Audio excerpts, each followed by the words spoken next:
ìpolongo ètò òmìnira tá a pè ní Freedom Project Campaign ó jẹ́ ètò tá a jẹ́ kí ó rọrùn fáwọn tó bá fẹ́ wá owó láti bẹ̀rẹ̀ iṣẹ́ àdáni tiwọn láì san ìdíyelé kankan bẹ́ẹ̀ wá tún máa gbowó lóṣooṣù nínú ètò ìdókòòwò tó lọ kọ́ni kése. Ètò yìí wà láti ran àwọn tó bá fẹ́ dá iṣẹ́ tiwọn sílẹ̀ lọ́wọ́, àwọn bí òṣìṣẹ́ ìjọba, àwọn akọ̀wé gbogbo àti bẹ́ẹ̀ bẹ́ẹ̀ lọ láti pa owó nísòsé pẹ̀lú àjọṣepọ̀ wa pẹ̀lú àwọn iléeṣẹ́ ńlá tó ń ṣètò ìlera káàkiri àgbáyé. A tún pèsè ètò ìdánilẹ́kọ̀ọ́ fún àwọn èèyàn láti dáṣẹ́ ní àlàyé lórí kíkó owó jọ ṣòwò, ìṣirò àti ìdàgbàsókè okòwò, ìdókòwò lórí ìtọ́jú ara ẹni àti ìlera ló fẹ́ lérè jù káàkiri àgbáyé.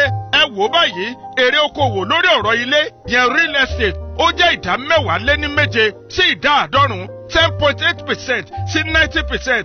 Èrè okòwò lórí epo àti afẹ́fẹ́ ìdáná oil and gas ó jẹ́ ìdá 1.7 sí ìdá 10.92, 1.07% sí 10.92%. Ìdá èrè lórí ẹ̀ka mádàndófò ìyẹn insurance tó dáa jù ó wà láàrin ìdá 3 sí 8%, 3% sí 8%. Èrè lórí ìṣòwò owó pẹ̀lú ìjọba ìyẹn government bond ó ju ìdá 1.20 sí ìdá 54% lọ. Ṣùgbọ́n ṣá o, ìwádìí ìmọ̀ ìjìnlẹ̀ ti fìdí ẹ̀ múlẹ̀ wípé pẹ̀lú ìṣirò tó mọ́yán lórí wípé ẹ̀ka ètò ìlera àti ìmúniláradá ó jẹ́ ọ̀nà okòwò tó ní ìdíyelé jù tí ìdá rẹ̀ wà láàrin 15 sí ìdá 100, 25% sí 300%.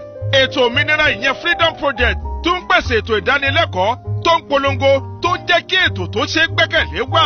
Bẹ̀rẹ̀ pẹ̀lú owó gíngínní 80,000 naira sí 250,000 naira. Kó dẹ̀ rí ju ìdá 100 èrè lọ títí ayérayé. Di onílé ara rẹ kó dẹ̀ tún di ọlọ́kọ̀ ayọ́kẹ́lẹ́ bọ̀gìnì tó ń wọ̀ láàrin oṣù 12.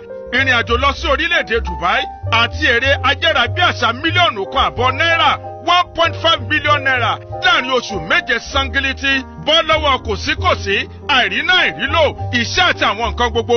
Fún àlàyé lẹ́kùnrẹ́rẹ́ ẹ lè pe 0706 1982 412 àti 090 9212 7001 àti 0815 896 0339 tàbí kẹ́ ẹ lọ sórí www.kingbuilderltd.org/Orisun Wealth.